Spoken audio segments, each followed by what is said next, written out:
6월 4일 주일 예배에 나오신 여러분들 주님의 이름으로 환영하고 축복합니다. 이 시간 다 함께 일어나셔서 사도신경으로 우리의 신앙을 고백함으로 예배를 드리겠습니다. 나는 전능하신 아버지 하나님 천지의 창조주를 믿습니다. 나는 그의 유일하신 아들 우리 주 예수 그리스도를 믿습니다. 그는 성령으로 잉태되어 동정녀 마리아에게서 나시고 본디오 빌라도에게 고난을 받아 십자가에 못 박혀 죽으시고 장사된 지 사흘 만에 죽은 자 가운데서 다시 살아나셨으며 하늘에 오르시어 전능하신 아버지 하나님 우편에 앉아 계시다가 거기로부터 살아있는 자와 죽은 자를 심판하러 오십니다.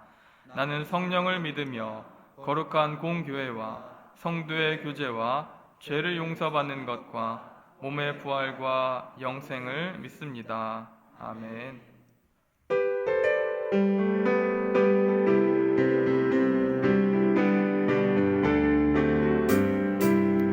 편찮는 주님의 사랑과 거룩한 보혈의 공로를 우리 다 찬양을 합시다.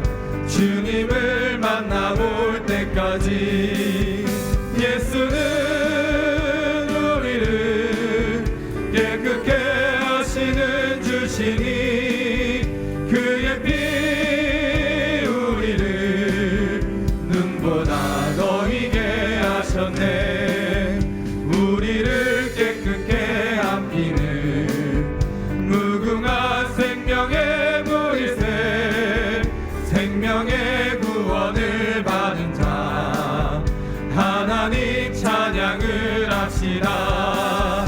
예수는 우리를 깨끗게 하시는 주시니 그의 피 우리를 눈보다 더 희게 하셨네.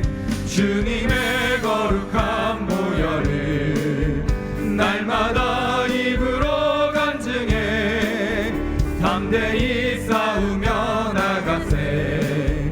천국에 들어갈 때까지 예수는 우리를 깨끗게 하시는 주시니 그의 피 우리를 눈보다 더 희게 하셨네. 십자가 단단히 붙잡고 날마다 이기며 나가세. 머리에 면류관 쓰고서 주 앞에 찬양할 때까지 예수는 우리를 깨끗게 하시는 주시니 그의 피 우리를 눈보다 더 희게 하셨네.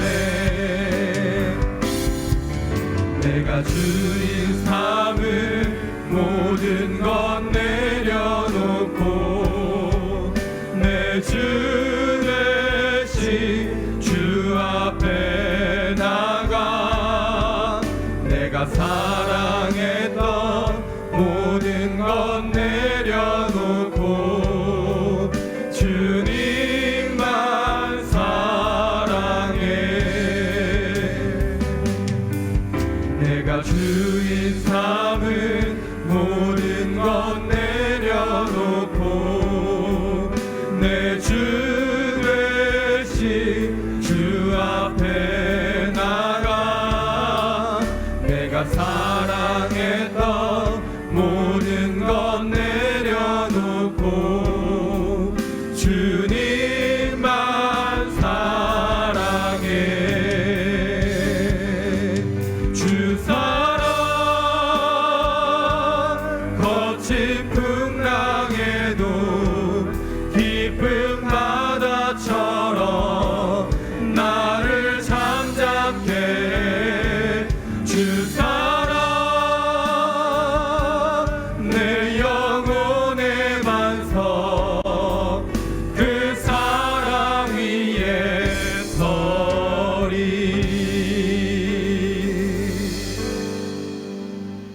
우리 이 시간 합심하여 예배를 위해 함께 기도하겠습니다. 이 시간 성령님의 인도하심 가운데에 풍성한 은혜가 임하는 예배 되게 해달라고 함께 기도하시겠고, 또 예수님의 사역과 성품을 닮아서 신앙적 결단력과 책임감을 가지고 신앙생활에 임하는 이 시대의 마지막 시대의 성도들 되게 해달라고 함께 통성으로 기도하며 나아가겠습니다.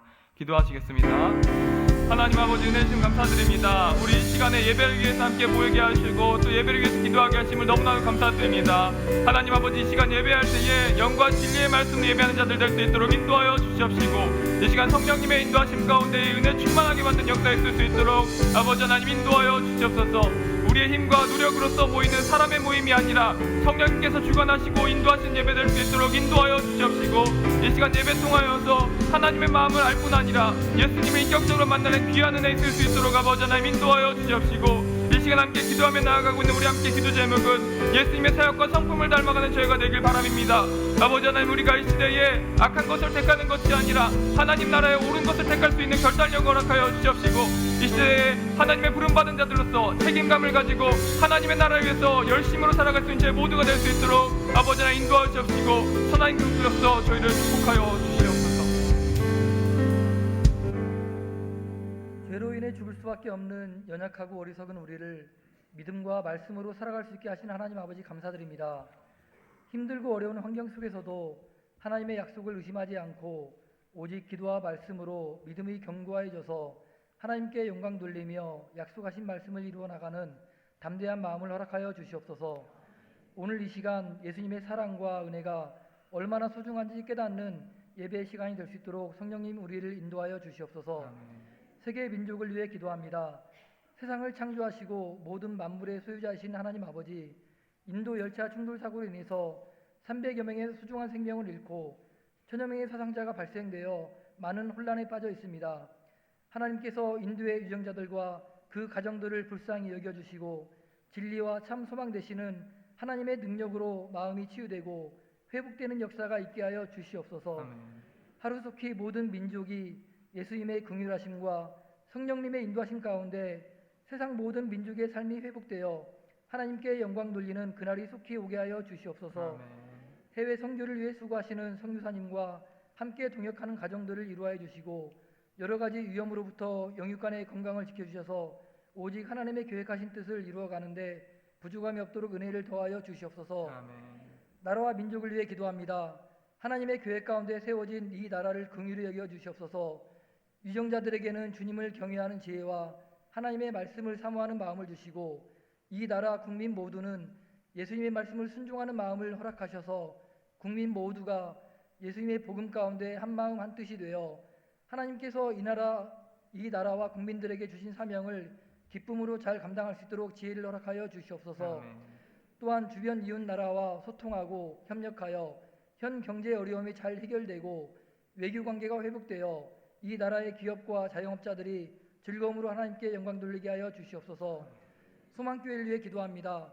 하나님의 은혜 가운데 이곳에 소망교회를 세워주셔서 감사드립니다. 소망교회 모든 성도들이 언제나 하나님께서 주시는 은혜의 말씀을 통해서 연약해진 믿음이 회복되고 삶 가운데 지친 마음은 기도함으로 성령 충만하여 가정과 직장과 교회에서 봉사와 섬김으로 하나님과 동행하는 모든 성도가 되게 하여 주시옵소서. 6월 정기기도회가 내일부터 3일간 진행되고 6월 10일은 40대 수련회가 진행되는데, 예배에 함께하는 소망의 가족 모두가 기쁜 마음으로 참여할 수 있도록 성도들의 마음의 문을 열어주시고 다친 마음이 기도와 말씀으로 회복되는 시간이 되게 하여 주시옵소서. 이 모든 말씀 주에서 우리를 구원하신 예수님의 이름으로 기도드립니다. 아멘.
주소서.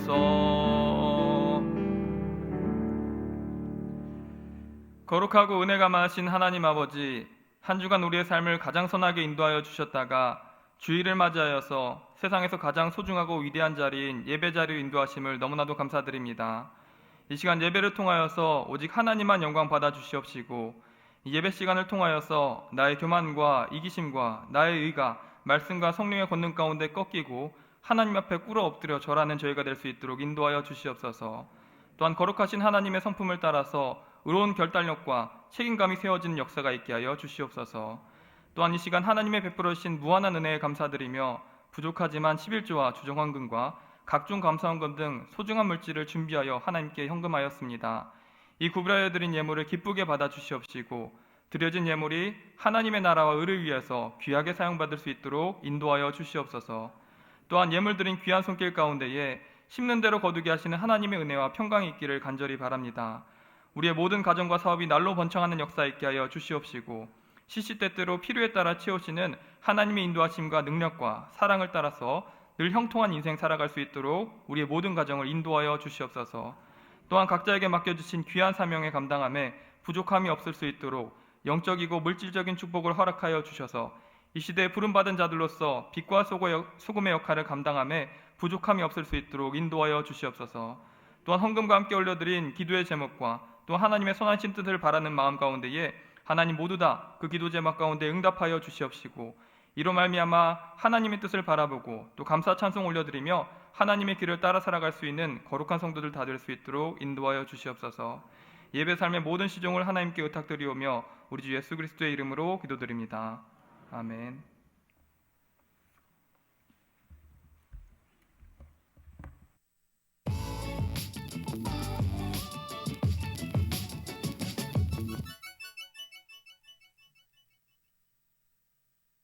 안녕하세요. 6월 첫째 주 소망 뉴스를 전해드리겠습니다. 첫 소식입니다. 담임 목사님은 이번 한 주간 6월 정기기도회와 울진 성내교회 입당 예배, 40대 수련회를 담당합니다. 지혜롭고 은혜 가운데 감당하도록 이해서 기도해 주시기 바랍니다. 학습 세례 신청자는 철저히 교육에 임해 주시기 바랍니다. 내일부터 3일간 제3권사의 주간으로 6월 정기기도회를 진행합니다. 다 같이 참여하여 은혜 받고 함께 기도할 수 있기를 바랍니다. 이번 주 화요일은 현충일로 공휴일입니다. 이번 주 토요일 오전 10시부터 2층 바울홀에서 40대 수련회가 있습니다. 소통으로 화목한 가정이라는 주제로 열리는 이번 수련회에 40대 성도 여러분들의 많은 참여 바랍니다. 게시판을 참고하여 등록해 주시기 바랍니다. 다음 주일 2부와 3부 예배 시 캄보디아 전영순 선교사님의 전도 간증이 있습니다. 가족들과 전도 대상자들을 초청하여 함께 은혜의 말씀을 들을 수 있기를 바랍니다. 2023년의 표어는 신성한 성품에 참여하라이고 6월의 주제는 결단성과 책임입니다. 이번 달에는 예수님의 결단성과 책임을 배워서 우리 모두 결단력 있고 책임감이 강한 사람이 되시기 바랍니다. 소망교회에서 예배드리게 된 여러분들을 주의 이름으로 환영합니다. 소망교회는 기도하고 예배드리러 오시는 모든 분들을 언제든지 환영합니다. 새가족 등록을 원하시는 분은 유니폼을 입은 새가족 부원에게 말씀해 주시기 바랍니다. 제30기 양육반을 모집합니다. 구원의 확신, 하나님의 속성, 삼위일체 등 신앙생활의 중요한 내용을 성경을 통해 확인합니다. 목요일 오전에 개설되며 1층 게시판을 참고해 주시기 바랍니다. 필리핀의 이정주 선교사님이 일시 귀국하였습니다. 선교사님의 사역과 건강을 위하여 기도해 주시기 바랍니다.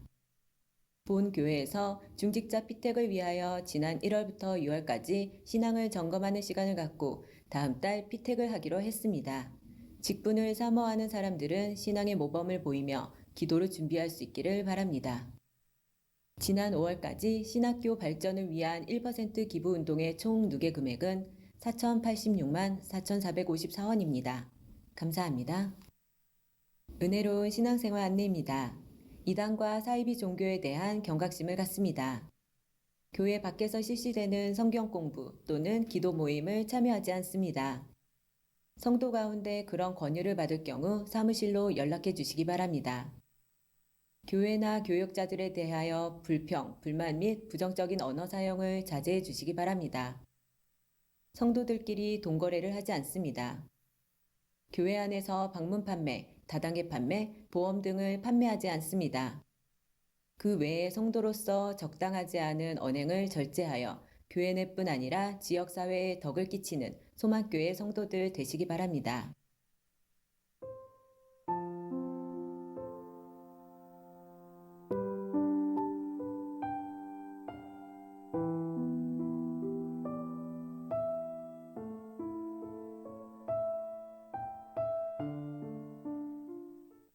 오늘 하루도 예배 가운데 큰 은혜 받으시고 하나님의 말씀을 의지하고 하나님이 기뻐하시는 일을 과감하게 결정하는 소망교회 성도님들이 되시기 바랍니다. 감사합니다.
교회 소식을 좀 보도록 하겠습니다.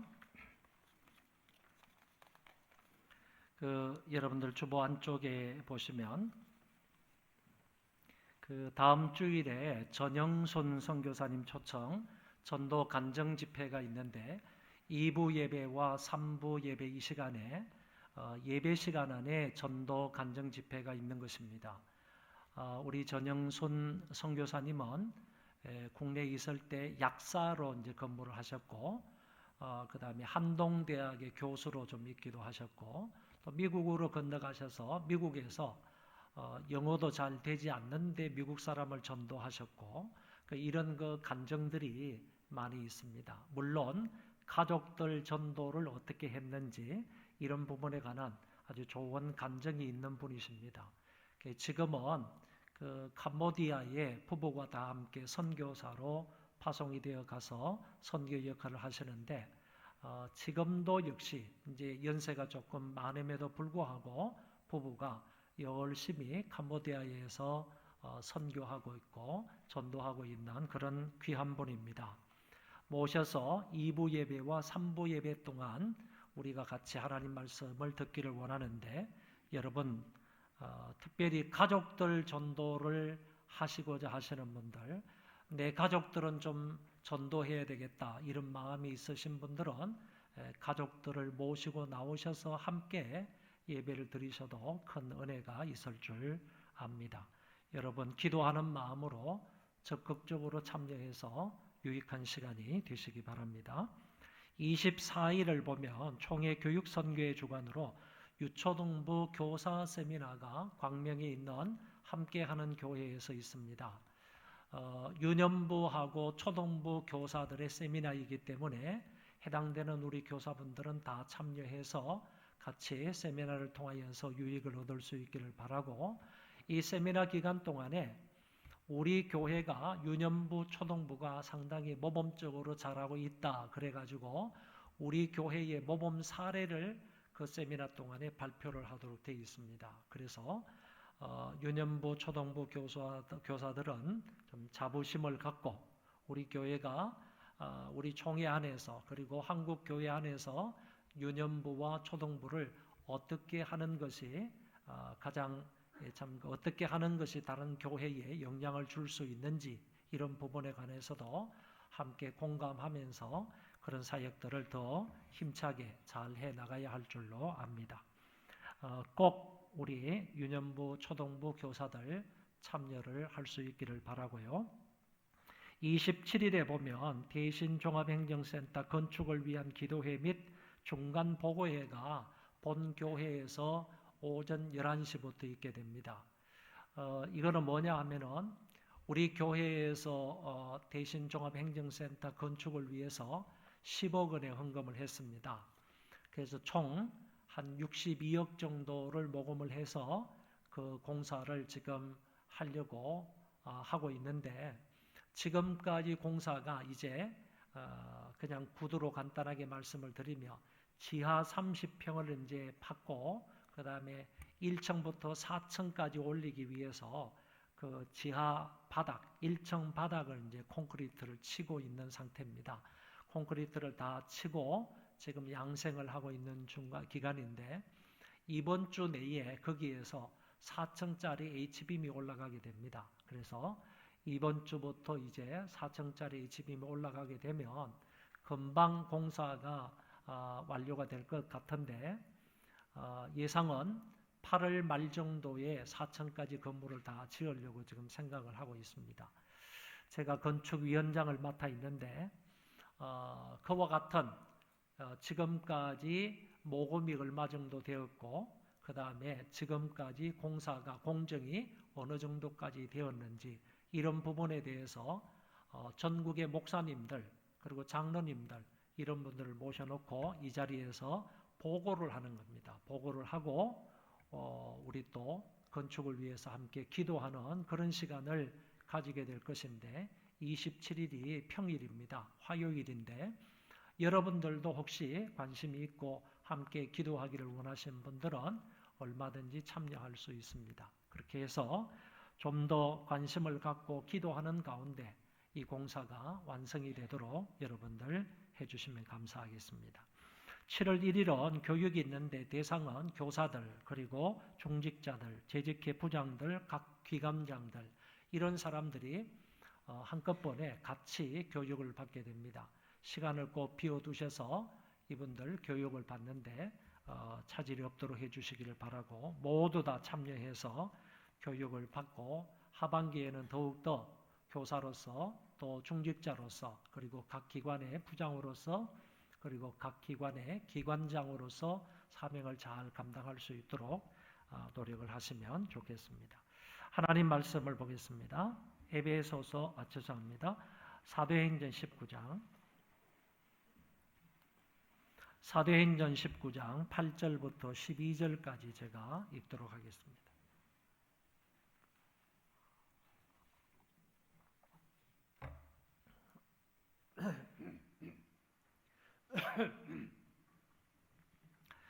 사도행전 19장 8절부터 20절입니다. 바울이 회당에 들어가 석 달 동안 담대히 하나님 나라에 관하여 강론하며 권면하되 어떤 사람들은 마음이 굳어 순종하지 않고 무리 앞에서 이 도를 비방하거늘 바울이 그들을 떠나 제자들을 따로 세우고 두란노 서원에서 날마다 강론하니라. 2해 동안 이같이 하니 아시아에 사는 자는 유대인이나 헬라인이나 다 주의 말씀을 듣더라. 하나님이 바울의 손으로 놀라운 능력을 행하게 하시니 심지어 사람들이 바울의 몸에서 손수건이나 앞치마를 가져다가 병든 사람에게 얹으면 그 병이 떠나고 악귀도 나가더라. 이에 돌아다니며 마술하는 어떤 유대인들이 시험 삼아 악귀 들린 자들에게 주 예수의 이름을 불러 말하되 내가 바울이 전파하는 예수를 의지하여 너희에게 명하노라 하더라. 유대인의 한 제사장 스게아의 아들 7도 이 일을 행하더니 유대의 한 제사장 스게와의 7 아들도 이 일을 행하더니 악귀가 대답하여 이르되 내가 예수도 알고 바울도 알거니와 너희는 누구냐 하며 악귀 들린 사람이 그들에게 뛰어올라 눌러 이기니 그들이 상하여 벗은 몸으로 그 집에서 도망하는지라.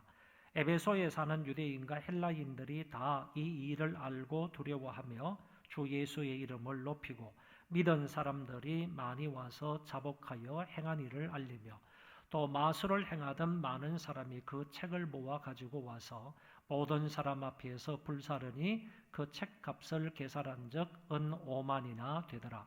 이와 같이 주의 말씀이 힘이 있어 흥왕하여 세력을 얻으니라.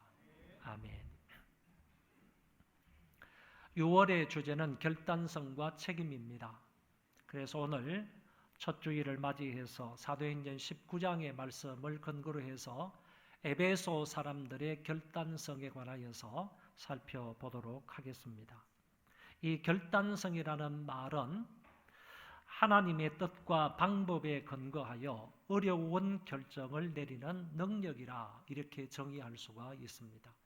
분명하게 어려운 상황 가운데에서 결정을 해야 되는데 결정을 하기 이전에 무엇을 근거해서 무엇을 따라서 바르게 결정을 해야 한다고 했는가 하면 그것은 바로 하나님의 뜻과 방법에 근거하여 바르게 결정해야 한다라고 말씀하고 있는 것입니다.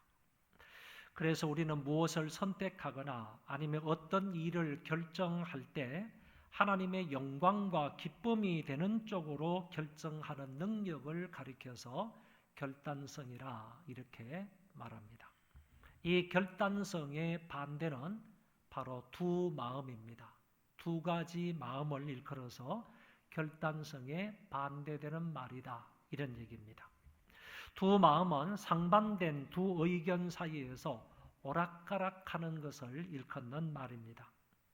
성경에 두 마음이라는 말이 전체 6번 나타나는데 이 말의 뜻은 상황에 따라 언제든지 변할 수 있는 마음을 가리켜 두 마음이다 이렇게 말합니다. 야고보서에 2번 나타나는데 그때의 이 두 마음을 야고보는 정함이 없는 마음 또는 의심하는 마음을 두 마음이다 이렇게 표현을 했습니다. 믿음의 줏대가 없이요 또는 말씀에 따라 분명한 결단력이 없이 두 사이에서 오락가락하는 것을 일컬어서 두 마음이다 이렇게 말했던 것입니다. 그런 사람은 마치 바람에 밀려 요동하는 바닷물결과 같다 이렇게 야고보는 표현을 했습니다. 이런 두 마음을 품는 자는 결코 기도해도 기도 응답을 받을 수 없다고 하셨습니다. 그러므로 두 마음을 품는 것과 결단성은 분명히 상반된 단어이다라고 말씀드릴 수 있습니다. 성경의 말씀을 보면 하나님에게도 분명히 결단성이 있음을 알게 됩니다. 그리고 일단 하나님의 모든 결단은 바로 선한 결단이다, 이렇게 말씀드릴 수 있는 것입니다. 왜냐하면 하나님은 선하신 분이기 때문에 그렇습니다. 선하신 하나님이기 때문에 그분이 결정하는 모든 것도 선하다, 그런 얘기입니다. 여러분, 아무리 그 사람이 선한 결정을 했다고 할지라도 그 사람이 원래 악한 사람이라고 한다면 그 선이 분명한 선이 될 수가 없다고 보는데, 하나님께서는 본성 자체가 선하신 분이기 때문에 그분의 결정은 무엇을 결정하든지 어떻게 결정하든지 간에 그 모든 결정은 선하다, 이렇게 얘기할 수 있다는 것입니다. 주님의 말씀은 참이고 주님의 말씀은 선이기 때문에 그것은 일시적인 선이 아니고 어떤 부분적인 선이 아니라 영원한 선이고 그리고 온전한 선이기 때문에 우리는 이렇게 말할 수가 있는 것입니다. 주님은 선하신 분이기 때문에 그분의 결정은 언제 어떤 결정을 하든지 간에 그 모든 결정은 선하다라고 말씀드릴 수 있는 것입니다. 그리고 하나님은 창조주로서 온 세상을 심판하실 날과 재판장을, 심판장을 분명하게 결정을 하셨다는 겁니다. 여러분, 인간으로서는 이런 결정을 내릴 수가 없는 거예요. 하나님이시기 때문에 그분이 창조주이시고 모든 만물의 주권을 가지고 계시는 주권자이시기 때문에 세상을 지으시자 말자 그 이전에 이미 계획 가운데에서 세상에 심판할 날도 결정을 하셨다는 겁니다. 그리고 심판할 날에 심판주가 누구이신지도 결정을 하셨다는 얘기입니다. 이런 면들을 볼 때 우리는 분명히 하나님에게도 결정권 또는 결정력, 결정성이 있다, 결단성이 있다, 이렇게 말씀드릴 수 있다는 것입니다. 더 나아가서 하나님은 태초에 저와 여러분들을 자녀 삼기로 작정을 하시고 부르시고 선택하셨습니다. 하나님은 창세전에 저와 여러분들을 택하시고 예정을 하셨다는 것입니다. 이것 또한 하나님이시기 때문에 결정하실 수 있는 분입니다. 하나님이시기 때문에 이런 택하심과 예정을 하실 수가 있다, 그런 얘기입니다. 이 같은 중요한 몇 가지 사실만 보더라도 하나님에게는 결단성 또는 과단성이 분명하게 있으시다 하는 점을 알 수 있습니다. 예수님에게도 결단성이 있으셨습니다. 예수님이 사탄의 시험을 받으셨을 때 하나님의 말씀을 근거로 해서 과감하게 그 사탄을 꾸짖고 시험에 들지 않으신 것을 볼 수 있습니다. 사탄의 말을 듣지 않기로 기록된 말씀에 근거해서 과감하게 사탄의 말을 물리쳤다는 것입니다. 또 예수님이 주로 갈릴리 지방에서 3년 동안 사역을 하셨는데 그 갈릴리 지방에서 사역을 다 마치시고 이제는 예루살렘으로 올라가서 내가 고난을 받고 죽임을 당하여야 하겠다라는 것을 주님이 결정을 내리신 겁니다. 그러니까 갈릴리 지방에서 사역을 마치시고 예루살렘으로 올라가야 되겠다 하는 결정을 내리신 분이 바로 주님이셨다. 예루살렘으로 올라가면 분명히 고난과 죽음이 기다리고 있음을 아셨지만은 그럼에도 불구하고 주님은 그때 과감하게 결단을 내리시고 갈릴리를 벗어나서 예루살렘으로 올라가셨다라는 말씀입니다. 주님은 맡겨주신 하나님의 일을 완수하시기 위하여 예루살렘 행을 결정하셨고요. 겟세마네 동산에서 자기의 뜻을 포기하고 아버지의 뜻을 간구하셨으며 마침내 십자가를 지시기로 결정을 하시고 십자가 위에서 순종하심으로 자기 몸을 희생하신 것입니다. 결국 아버지의 뜻에 따른 그리스도의 이 결단은 곧 우리의 구원을 완성하게 되었다고 할 수 있습니다. 이런 몇 구절의 성경을 근거로 해서 볼 때 하나님과 예수 그리스도는 결단성의 성품을 가지고 계신 분으로 이해할 수 있는 것입니다. 이제 본론으로 들어가서 에베소 성도들의 결단성을 오늘 본문을 근거로 해서 몇 가지로 나누어 살펴보도록 하겠습니다. 먼저 첫 번째, 바울은 사람들의 반대에도 불구하고 담대히 복음을 전하게 되었습니다. 그 사실을 성경을 통해서 확인하겠습니다. 바울이 회당에 들어가 석 달 동안 담대히 하나님 나라에 관하여 강론하며 권면하되 어떤 사람들은 마음이 굳어 순종하지 않고 무리 앞에서 이 도를 비방하거늘 바울이 그들을 떠나 제자들을 따로 세우고 두란노 서원에서 날마다 강론하니라. 2해 동안 이같이 하니 아시아에 사는 자는 유대인이나 헬라인이나 다 주의 말씀을 듣더라. 바울은 에베소 지역에 가서 회당에 들어가서 3개월 동안 하나님 나라를 강론했다고 했습니다. 지금까지도 바울은요, 회당을 근거로 해서 복음을 전한 적이 많이 있었습니다. 그럼에도 불구하고 에베소 지역의 회당에 들어가서 이렇게 오랫동안 강론을 한 것은 이것이 처음이자 마지막이었습니다. 달리 말하면 에베소 회당에서는 3개월 동안이나 지속적으로 하나님의 말씀을 가장 길게 강론을 하셨다는 얘기입니다.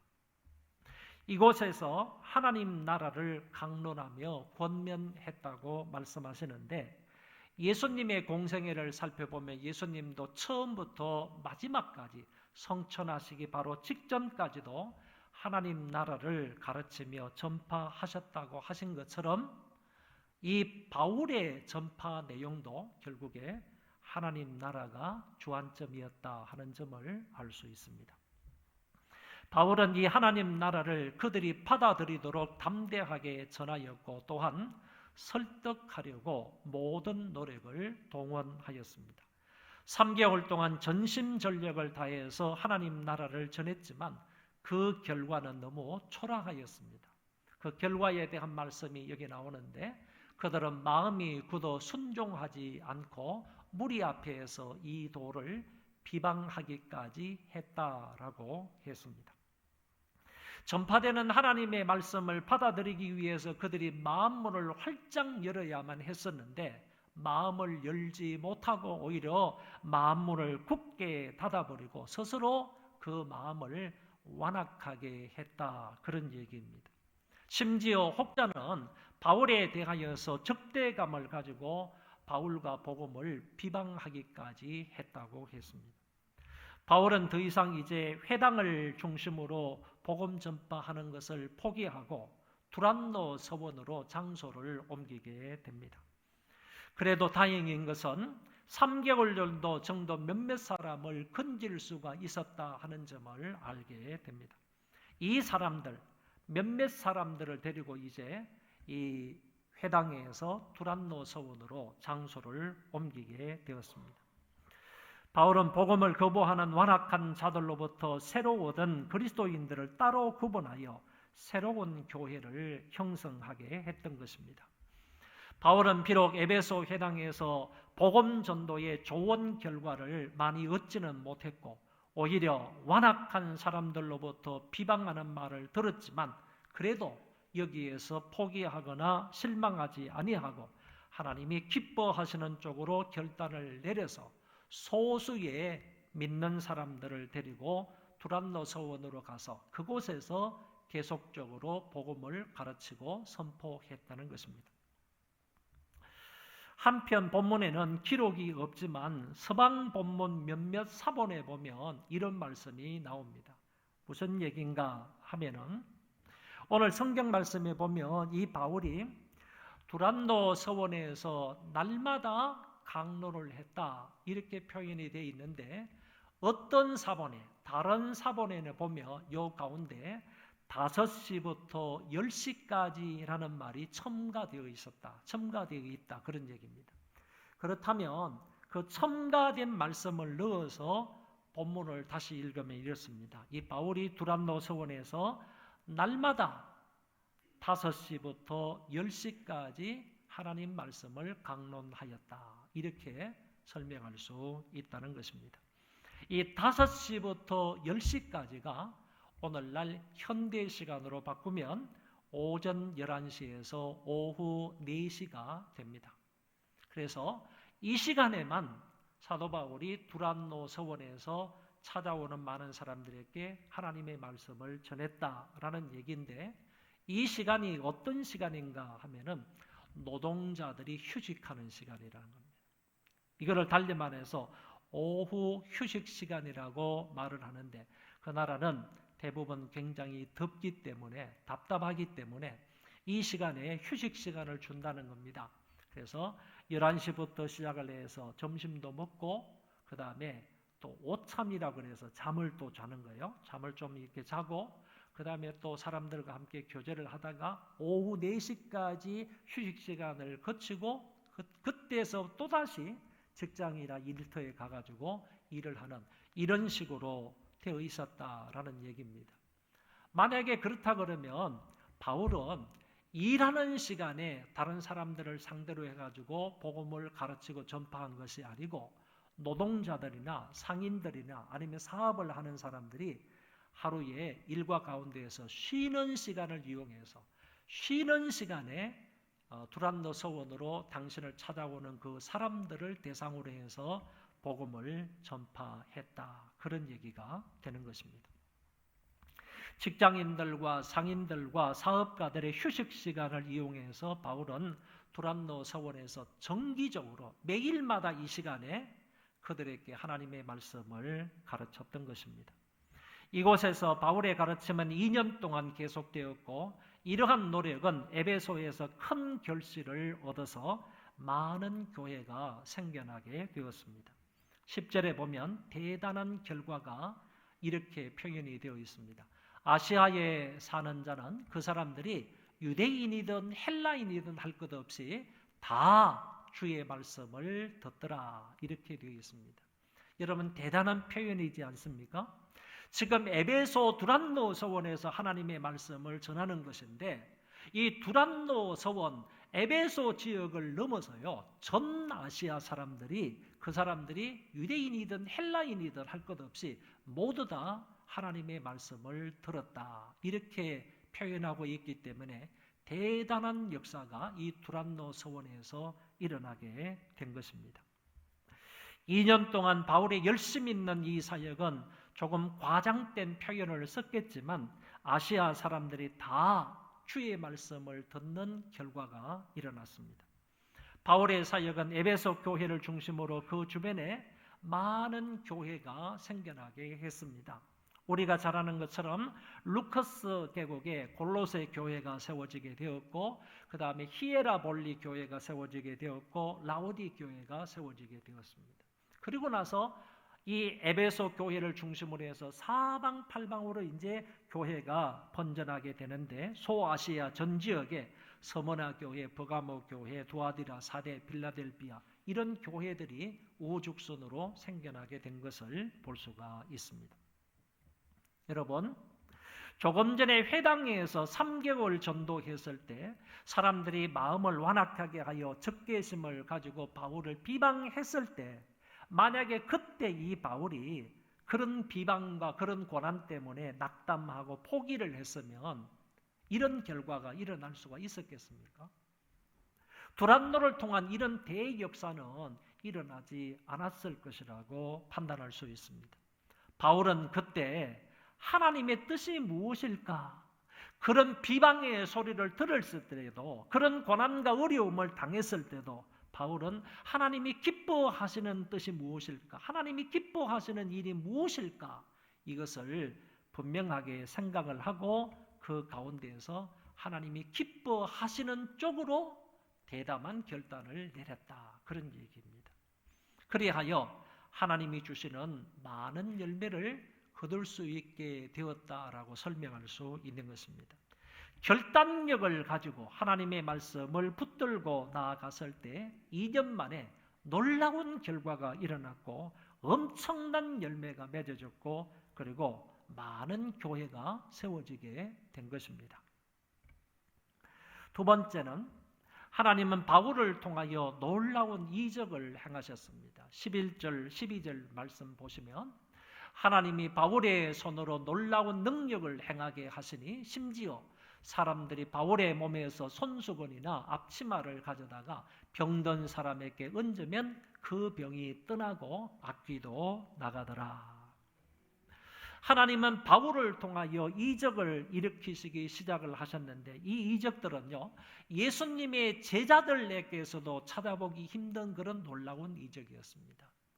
예수님의 제자들도 많은 이적을 행하였는데 그 가운데서 베드로가 희한한 이적을 행하는 것을 볼 수 있습니다. 사도행전 5장의 말씀에 보면 이 베드로가 지나가는데 그 그림자만 닿아도 병자가 낫는 거예요. 베드로의 그림자만 닿아도, 그림자만 그곳에 미쳐도 환자가 낫고 더러운 귀신들이 쫓겨나는 이런 역사가 사도행전 5장에 기록되어 있거든요.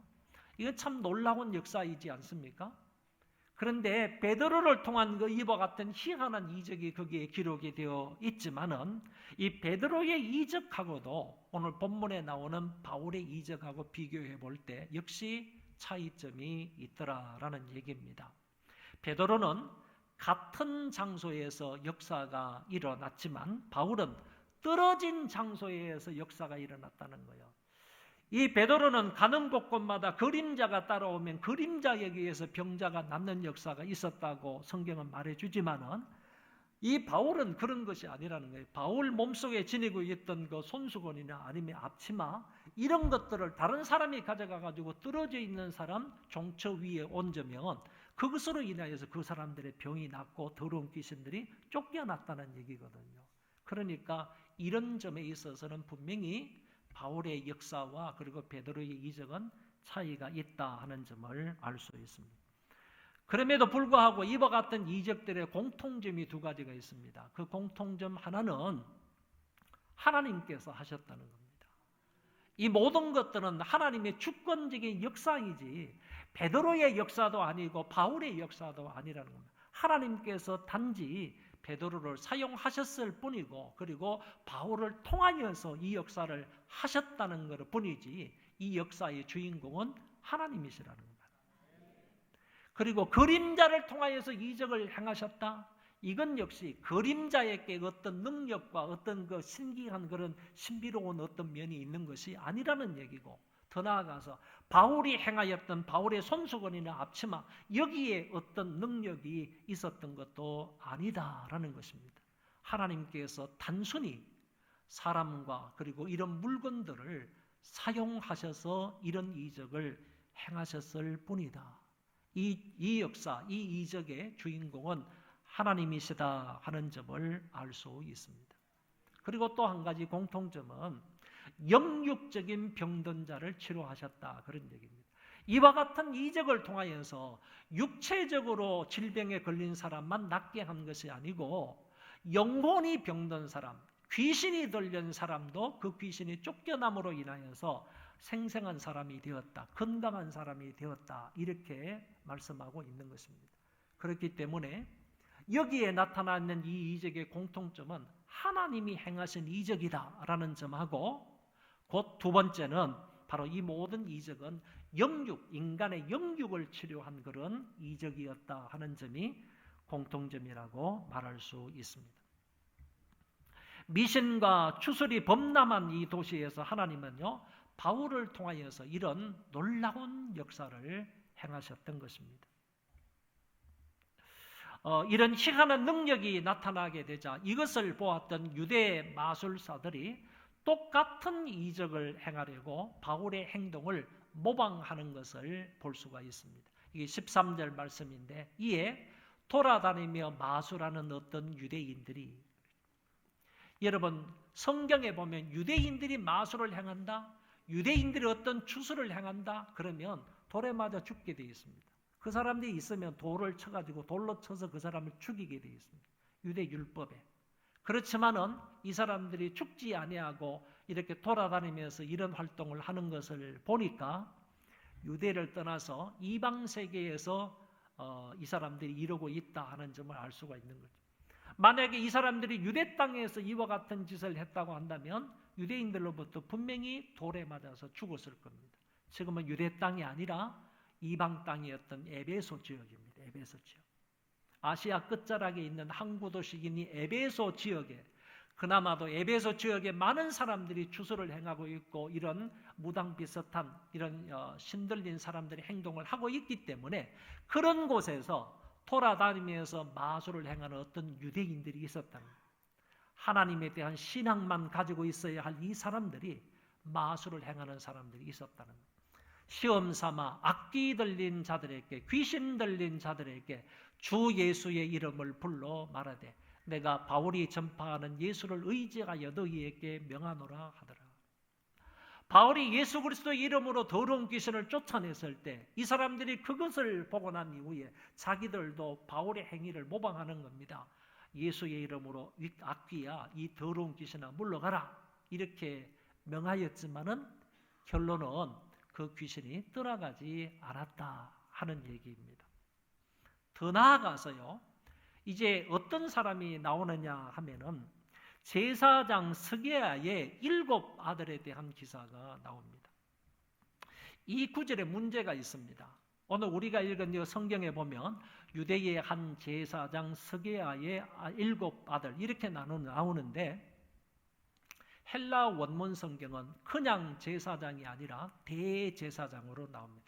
그냥 영어로 말하면 그냥 프리스트가 아니라 하이 프리스트라고 되어 있어요. 그래서 영어의 모든 번역도, 그의 모든 번역도 뭐 RSV, 킹 제임스 버전 아니면 NIV 이런 모든 영어 번역에도 이것이 그냥 프리스트라고 되어 있지 아니하고 하이 프리스트 또는 치프 프리스트 이렇게 나와 있기 때문에 대제사장이라고 하는 것이 옳습니다. 그리고 헬라 원문에도 분명하게 대제사장으로 나온다는 것입니다. 그렇다면 이제 문제가 발생하는 거예요. 여러분, 대제사장은 한 시대에 한 사람뿐이에요. 그 대제사장이 죽어야만 그 사람의 첫째 아들이 대제사장을 이어받는 거예요.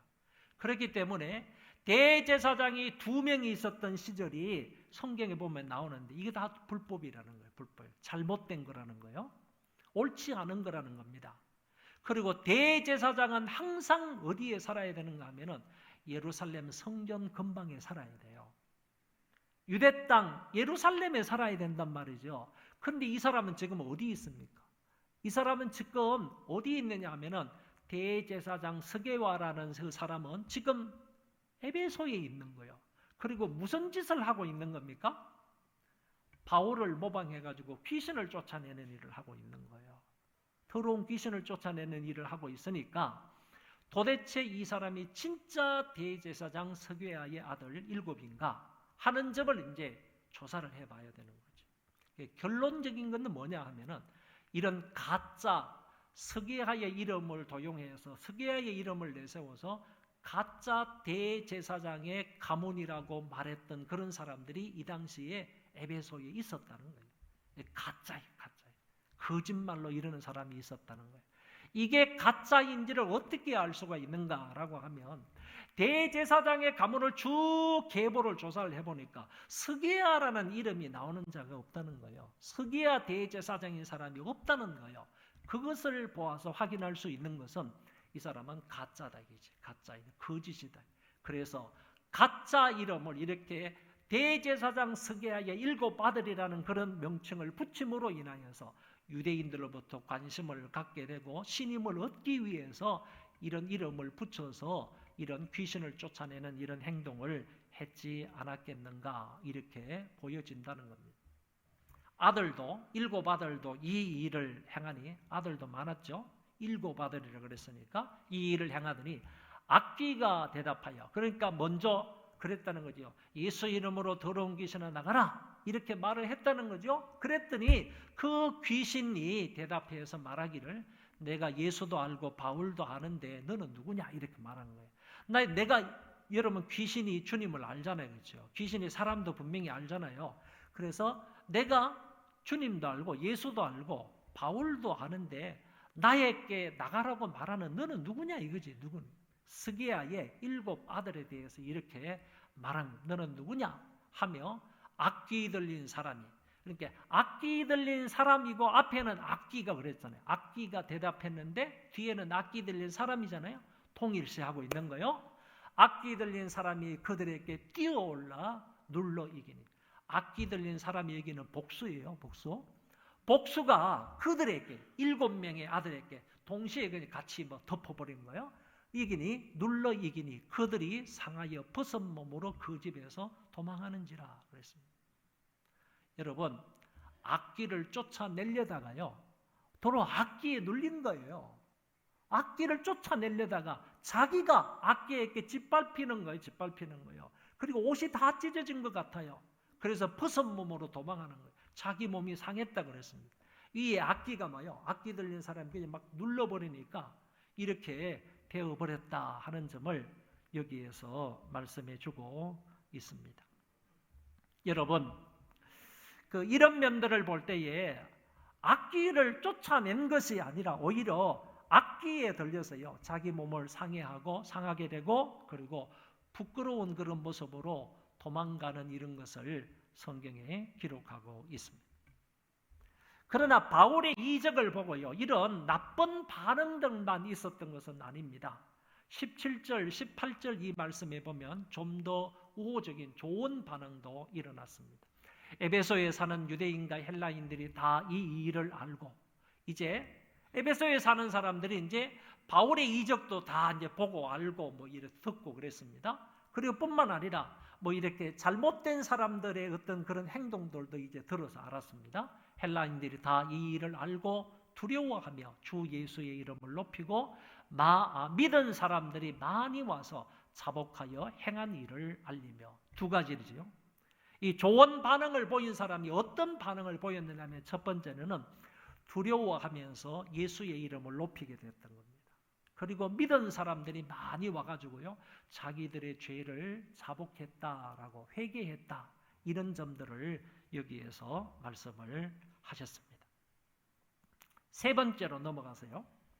에베소 신자 중 일부는 과감하게 여기에서 결단하는 그런 모습을 마지막 19절, 20절에서 이렇게 밝혀주고 있습니다. 다 같이 한번 읽어볼까요? 또 마술을 행하던 많은 사람이 그 책을 모아가지고 와서 모든 사람 앞에서 불사르니 그 책값을 계산한 적 은 5만이나 되더라. 이와 같이 주의 말씀이 힘이 있어 흥왕하여 세력을 얻으니라. 아멘. 서두에서 말씀을 드린 대로 이 도시에는 마술이 굉장히 성행했던 그런 도시라고 했습니다. 이 마술이라는 말 자체가 헬라어의 뜻은요, 쓸데없는 일이라는 겁니다. 한번 따라합시다. 쓸데없는 일. 그런데 성경에는요, 쓸데없는 일을 두 가지로 얘기하고 있어요. 그 쓸데없는 일이 뭐냐? 첫 번째는 우상숭배가 쓸데없는 일이다. 그리고 오늘 본문에 나오는 마술이 원뜻이 쓸데없는 일이다, 그런 얘기입니다. 그러니까 우상숭배가 쓸데없는 일인 것처럼 여기에 나오는 이 마술도 실제적으로 쓸데없는 일이라는 겁니다. 아무런 유익이 없고 아무런 소용이 없는 그런 짓이 바로 마술이고 우상숭배이다 하는 점을, 마술과 우상숭배를 동일시하면서 이거는 아무짝에도 쓸데없는 일임을 밝혀주고 있는 것입니다. 마술을 행하다가 변화가 된 사람이 있다는 거예요. 이전까지는 마술을 행하고, 그리고 이전까지는 마술을 행함으로써 인기도 없고 또 뿐만 아니라 돈도 벌었을 것 같아요. 그렇지만은 마술을 행하던 그 많은 사람들이 이제는 바울이 전해주는 그 복음을 듣고 완전히 변화가 되어서 예수 그리스도를 믿는 사람이 되었다는 거예요. 그 사람들이 어떻게 결단을 내리는가 하면은 그 책을 모아가지고 와서 모든 사람 앞에서 불살랐다. 여러분, 내가 과거에는 이 마술을 행하던, 이런 주술을 행하던 그런 사람이었는데 예수를 믿고 완전히 변화된 사람이 되었다고 할지라도 내가 아끼던 책이지 않습니까? 그동안 이 책을 사용해가지고 나에게 유익을 얻었지 않습니까? 그 당시 책은 굉장히 참 비쌌고 그 다음에 중요하고 그 다음에 가치 있던 그런 책이거든요. 그 당시 책은 전부 파피루스로 만들었어요. 파피루스가 아니면 좀 더 오래가는 양피지로 만들었어요. 근데 책 한 권이라는 것은 대단히 소중하거든요. 이들이 그동안 사용해 왔던 것 아닙니까? 주의 집중하면서 읽으면서 그것 따라서 마술을 부리려고 했던 그런 책이지 않습니까?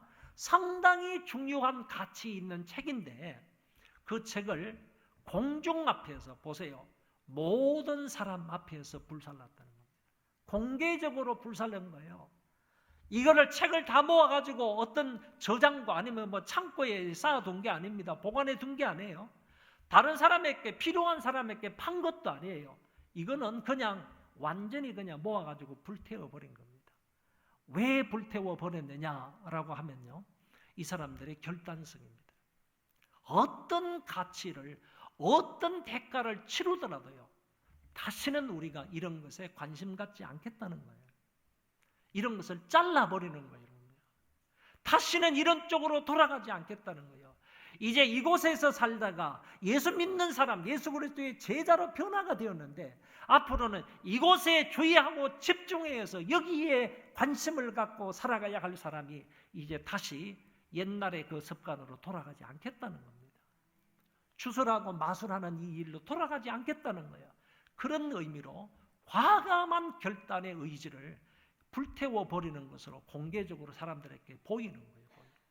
우리는 이제 기독교인으로 살겠다는 얘기입니다.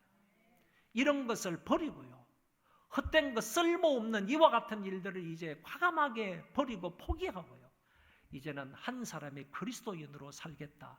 강한 의지의 결단, 강한 의지의 표현이 바로 이 모든 책들을 다 모아가지고 불태워버리는 것. 그것도 공개적으로 불태워버리는 행위를 한 것입니다. 그 책값이 얼마냐 계산을 해보니까 은 5만이나 되더라 그랬습니다. 이거는 누가의 정확한 기록이지 않습니까?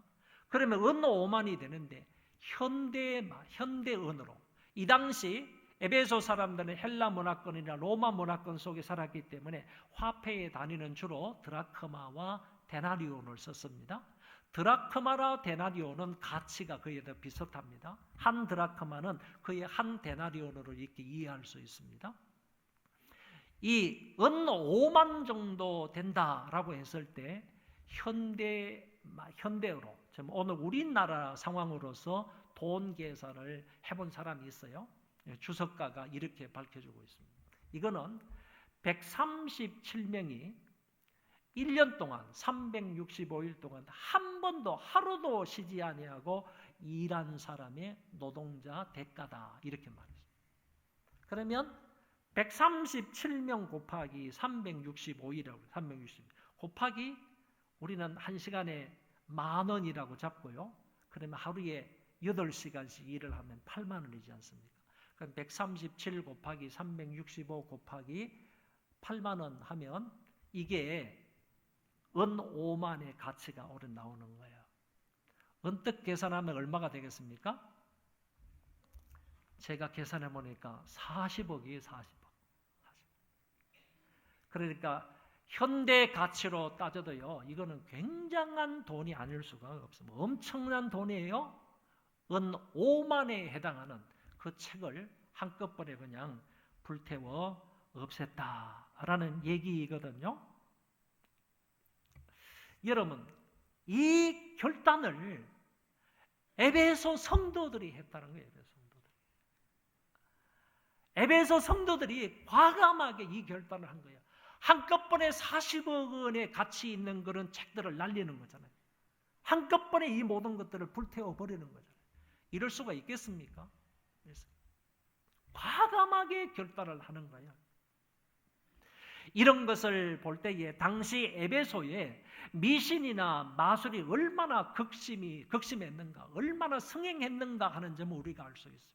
이렇게 많은 책들이 있으니까 이것을 보아서 에베소 주민들이 정말 마술에 빠져 있었다, 미신에 빠져 있었다 하는 점을 우리가 알 수 있는 것이고, 또 한 가지 기독교인들의 결단이 얼마나 대단한 결단이었는가.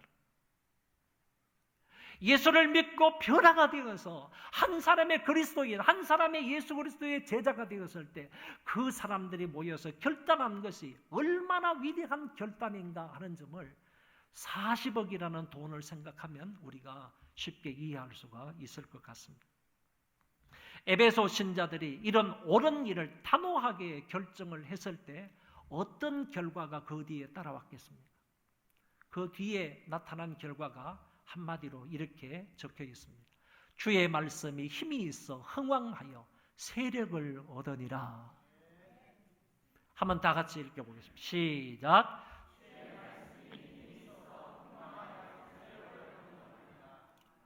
여러분, 주의 말씀이 힘이 있어서 흥왕하게 되었다. 말씀이 흥왕하게 되었다는 겁니다. 이제 에베소 지역을 벗어나는 겁니다. 하나님의 말씀이 에베소 지역을 벗어나 소아시아의 전역에 흩어지는 겁니다. 아시아 북부까지 가는 겁니다. 유럽 마게도냐 지역까지 가는 겁니다. 헬라 지역뿐만 아니라 로마 지역까지 가는 겁니다. 스페인까지 가는 겁니다. 하나님의 말씀이 힘이 있어서 흥왕하게 되어서 세력을 얻어서 능력 있게 하나님의 말씀이 온 세계에 전파되게 되는 놀라운 역사가 여기에서 일어나게 된 것입니다. 중요한 것은요, 여기 나오는 이 말씀, 이 구절의 동사가요, 세력을 얻으니라, 이 동사가 미완료형으로 되어 있다는 겁니다. 여러분, 미완료형으로 되어 있다는 말은 이와 같이 그 말씀에 흥황하는 역사가 한두 번 일어나고 안 일어났다 그런 얘기가 아니에요. 과거 진행형이란 말이지. 과거에 이런 일이 일어났으면 지금도 일어난다는 얘기고 앞으로도 계속해서 일어난다는 얘기를 하고 있는 거예요.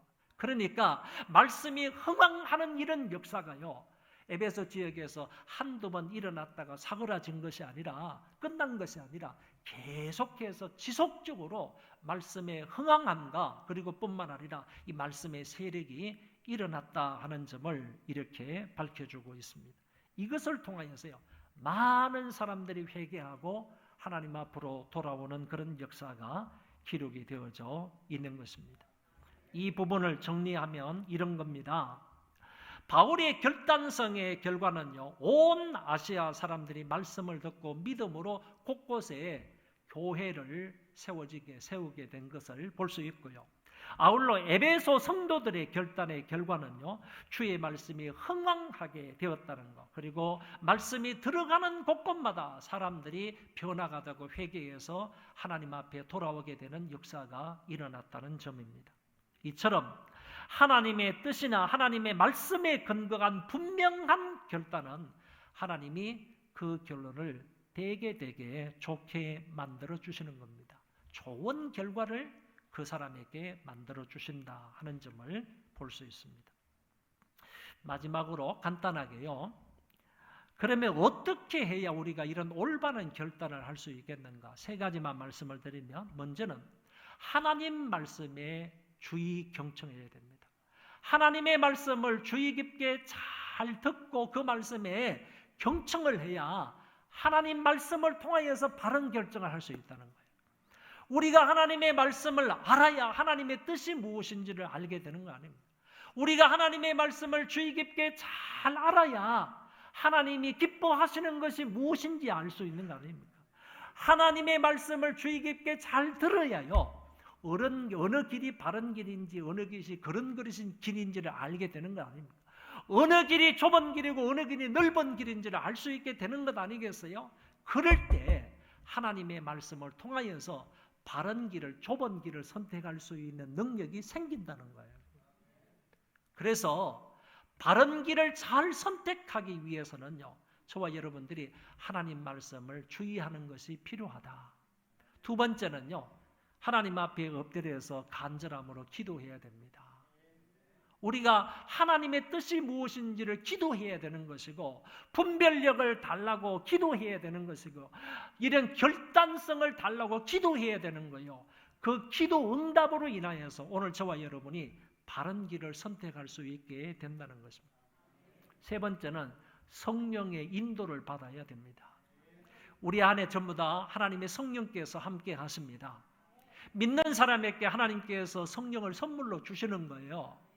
우리 안에 내주하여 계시는 그 성령님의 음성을 듣고 성령님의 인도를 받아야 되는 거예요. 성령님은 항상 우리 앞에 좋은 길로 인도하시는 분이거든요. 하나님의 말씀을 통하여서 바른 길을 제시해 주시는 분이거든요. 그렇기 때문에 오늘 우리가 어떤 선택의 문제가 있을 때, 아니면 어떤 결정을 할 때 성령의 음성을 듣고 성령의 인도함을 받을 때 우리는 바른 결정을 할 수 있다, 이렇게 볼 수 있는 것입니다. 세 가지를 말씀을 드렸습니다. 뭐라고 했습니까? 말씀, 기도, 성령의 인도함이라 그랬습니다. 이것을 따라서 우리가 결정을 할 때 하나님께서 우리를 선하고 바른 길로 인도해 주신다는 말씀입니다. 결론적으로 한 가지만 제가 예화를 들고 마치도록 하겠습니다. 지금으로부터 한 200년 전에요, 영국 웨일 지역에 있는 한 사람이 복음의 열정적인 마음을 가지고 이 사람이 인도 북부 지방의 아삼이라는 지역인데 아삼이라는 지역에 선교사로 갔습니다. 아삼이라는 지역은 그 당시에요, 우상 숭배도 많았고 미신적인 요소도 많았고, 그리고 뿐만 아니라 아직도 그 부족은 사람을 잡아먹는 그런 사람, 식인종들이 많이 있었던 지역이었습니다. 이 지역에 선교사로 가가지고 한 사람의 식인종을 예수님을 믿게 해서 그 사람을 변화시켰습니다. 한 사람의 식인종이 이 영국 선교사를 통해서 변화가 되고 예수를 믿고 난 이후에 자기 부인을 전도했습니다. 자기 두 아들을 전도했습니다. 그래서 4명의 식구가 신앙생활을 하는 겁니다. 그러다가 이 한 사람의 이 식인종이 주민들을 전도하기 시작하는 겁니다. 자기 주위에 있는 주민들에게 복음을 전해서 예수 믿게 했는데, 이 사실을 누가 알게 되었는가 하면은 바로 추장이 알게 된 겁니다. 추장이 대동하면서요, 모든 마을 사람들을 다 불러 모았습니다. 그리고 제일 처음에 예수를 믿었다고 하는 그 사람을 가운데에 세워놓고 이렇게 말하는 겁니다. 너는 믿음을 버리라.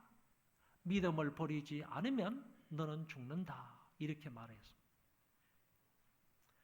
그랬을 때 이 사람이 뭐라고 대답을 했는가 하면, 나는 예수님을 따르기로 결정했습니다.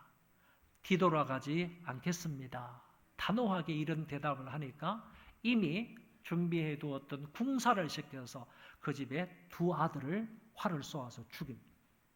두 아들이 그 자리에서 죽었습니다. 그때 이 사람이 또 다가와 가지고 이렇게 말하는 것입니다. 너의 믿음을 부정해라. 너는 두 아들을 잃었다. 이제 너의 부인마저 잃겠느냐? 라고 말하니까 그 사람이 또 이렇게 대답합니다. 이 세상 사람 나와 함께 가지 않아도 나는 예수님을 따르고 결코 뒤돌아가지 않겠습니다. 그랬습니다. 또 궁사를 시켜서 자기 부인을 쏘아서 죽였습니다. 그리고 나서 이 추장이 고함을 지르면서 다가와서 이렇게 말합니다. 한 번만 더 기회를 주겠다. 내 믿음을 부인하고 살아라. 세상에는 너를 위한 사람이 이제 한 사람도 없다. 라고 말하자 이 남자는 이렇게 또 대답을 합니다. 십자가는 내 앞에 있고 세상은 내 뒤에 있으니, 십자가는 내 앞에 있고 내 뒤에, 내 등 뒤에 세상이 있으니 나는 결코 뒤돌아가지 않겠다. 이렇게 얘기를 했답니다.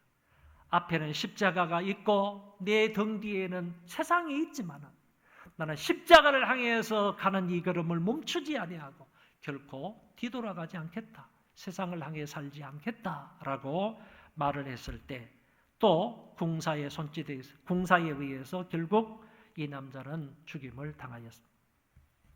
그런데 추장은 자기 앞에서 죽어가는 이 4명의 크리스찬을 보면서 두려움이 다가오기 시작을 했던 겁니다. 도대체 이 사람들이 섬기는 그 신은 도대체 누구인가요? 이 사람들이 도대체 어떤 신앙을 가졌길래 자기 목숨까지도 두려워하지 않으면서 이 상황에서 죽어갈 수 있겠는가?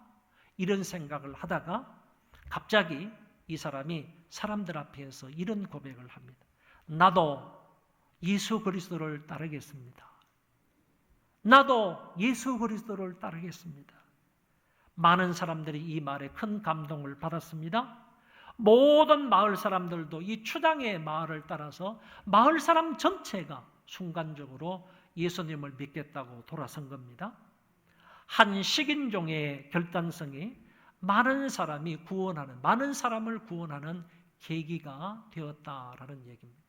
이런 얘기가 아삼 지역의 사람들에게 입에 입을 통해서 전해지기 시작을 한 겁니다. 그리고 이런 얘기를 어떤 사람이 가사를 붙였습니다. 어떤 사람이 그 가사에다가 가사를 썼고 어떤 사람이 곡을 붙였습니다. 노래가 되었습니다. 이 노래가 얼마나 단순한 노래이고 얼마나 그 가운데에서 의미가 있는 노래인지 아삼 지역에 있는 모든 사람들이 부르기 시작했습니다. 그리고 이 노래가 인도 전역에 흩어져서 번져가서 부르기 시작했고 세계 모든 사람들이 부르기 시작을 했습니다. 오늘날 이 노래가 저와 여러분들에게까지 도달이 되어서 노래를 부르고 있는 것입니다. I have decided to follow Jesus. I have decided to follow Jesus. I have decided to follow Jesus. No turning back, no turning back. 주님 따르기로 했네. 내가 주님 따르기로 결정했네. 내가 주님 따르기로 결정했네. 뒤돌아서지 않겠네. 뒤돌아서지 않겠네. 우리 다 같이 일어나서 한번 이 찬송 불러보겠습니다.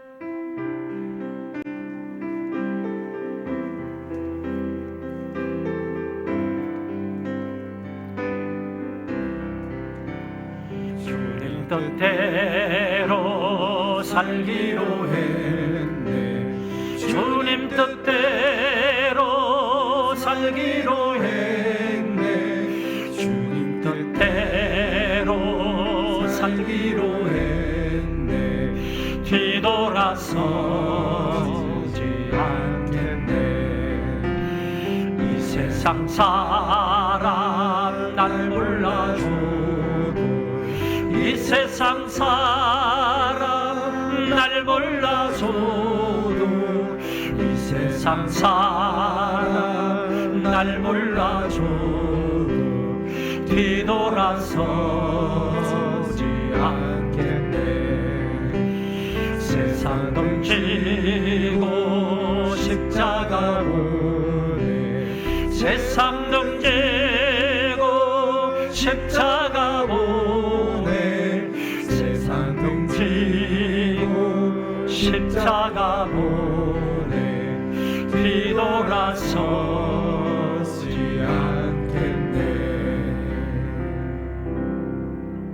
길이요 진리요 생명이 되시는 주 예수 그리스도의 은혜와 우리를 사랑하사 십자가 위에 예수님을 보내주신 만극하신 하나님 아버지의 그 사랑하심과 성령님의 위로 교통 역사 충만하심이 오늘 예배를 드리고 돌아가며 이제 이후로 예수 그리스도의 십자가만 바라보고 살아가기로 마음에 결정하고 다시는 세상으로 뒤돌아가지 않겠다고 마음에 결정을 하며 신앙생활하기로 마음에 다짐하는 하나님의 모든 권속들 머리 위에 이제로부터 영원토록 함께 있을지어다.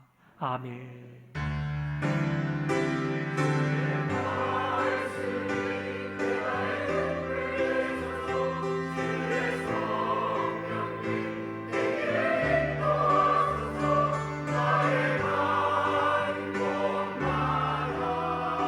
아버지